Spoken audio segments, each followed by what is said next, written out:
people are building these West Indians up. I'm not really quite sure that they're as good as everyone thinks they are. If they're down, they grovel.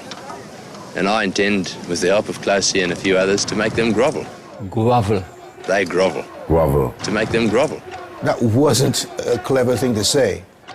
The timing was very, very wrong, especially given the situation in South Africa with apartheid.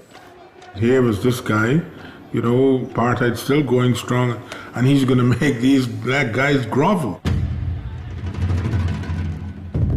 The appetite was there immediately. Clive Lloyd said, guys, we don't need to say much. Our man on the television have just said it all for us. We know what we got to do. We took that seriously. Very, very serious we took it. I've not seen our guys so focused. That comment alone was sufficient to set the tone for the whole series. The bowlers, they really turned on the heat. He made the others suffer for what he said.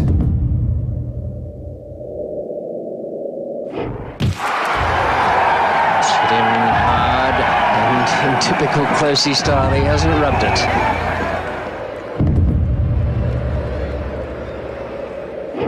On my word, Brian Close did well to avoid quite a nasty accident there. It was really fired in extremely quickly. Only at the last possible minute did he manage to get that head out of the way. That's hurt him. That's somewhere round about the mark where earlier he let one bounce off him. That really must have stung him. Close trying to take this pace attack, but extremely difficult. Enough is enough. He's really overdone the short pitches. Brian Close is going to be a mass of bruises when he gets back into the haven of the pavilion. A new row has erupted over dangerous bowling. A former chairman of the Cricket Society warns that unless rules are tightened, 10 cricketers will die and 40 more will suffer brain injury through being hit by a ball this summer.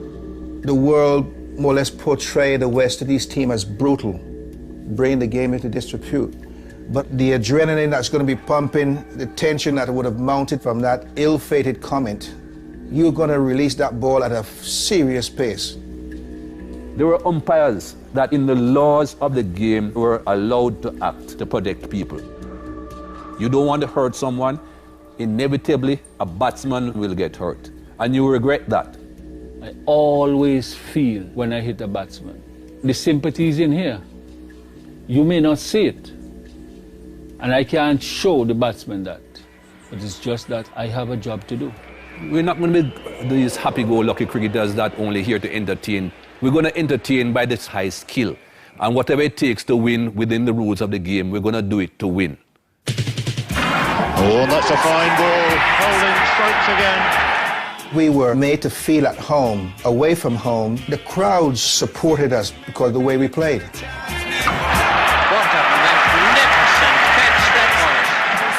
People turned up in their droves, and one section of the ground was just all West Indians and having a ball. As good a shot as you'll ever see.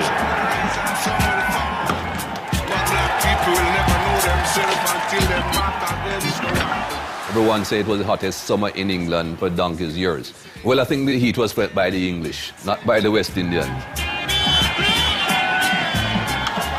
That's really good bowling from Andy Roberts.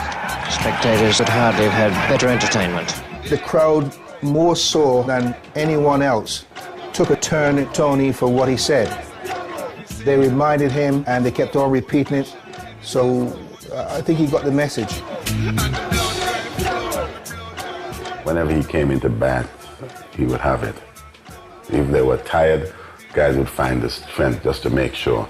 And it wasn't getting him out caught in the slips. It was like just knocking his poles over. Bang! Wow, those were some special moments. A very disappointed, disenchanted Tony right there. You can't forgive, but you never ever forget. Righteousness must always stand, cause if it don't, prophecy will fulfill upon you, and you will cry like dogs. Michael Holding and myself had great summers in '76. Viv Richards had a great summer in '76. So it was bat, versus ball in 76.